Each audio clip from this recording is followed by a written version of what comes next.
সংস্কার প্রক্রিয়াকে বাধাগ্রস্ত করতে আদালতকে ব্যবহারের চেষ্টা করা হলে তার পরিণতি ভালো হবে না বলে হুঁশিয়ারি দিয়েছেন এনসিপির আহ্বায়ক নাহিদ ইসলাম।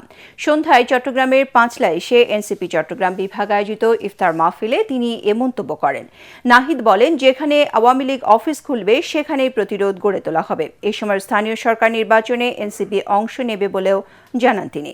এদিকে রাজধানীতে দলীয় কার্যালয়ে আসিফ মাহমুদ সজীব ভুঁইয়া বলেন, বিএনপি ডুয়েল গেম খেলছে। সংস্কার প্রক্রিয়া নিয়ে সরকার আদালতে যাচ্ছে। গণ অভ্যুত্থানের আগেও জনগণকে আদালতের মুখোমুখি করা হয়েছিল। এর মাধ্যমে বিএনপি সরকারের বৈধতাকে প্রশ্নবিদ্ধ করছে বলেও দাবি করেন তিনি। রাজধানী বাংলা মোটরে এনসিপির অস্থায়ী কার্যালয়ে দলটি নবগঠিত সংস্কার বাস্তবায়ন বিষয়ক কমিটির জরুরি সংবাদ সম্মেলনে এনসিপির মুখপাত্র আসিফ মাহমুদ এসব কথা বলেন।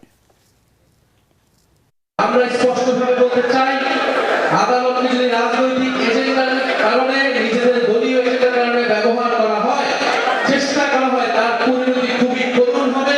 এখন যারা সরকারে আছেন, আপনাদের প্রতি স্পষ্ট আহ্বান থাকবে, গণভোটের গণরায় দ্রুত বাস্তবায়ন করুন। আমরা মনে করছি যে বিএনপি এক ধরনের ষড়যন্ত্রমূলকভাবে জুলাই সনদকে প্রশ্নবিদ্ধ করার জন্য এবং জুলাই সনদে যেই বিষয়গুলো আছে সেগুলো বাস্তবায়ন করার ক্ষেত্রে এক ধরনের স্বেচ্ছাচারিতা করার জন্য এই বিষয়টাকে প্রশ্নবিদ্ধ করার জন্য আদালতে গিয়েছেন এবং এক ধরনের ডুয়েল গেম তারা খেলছে।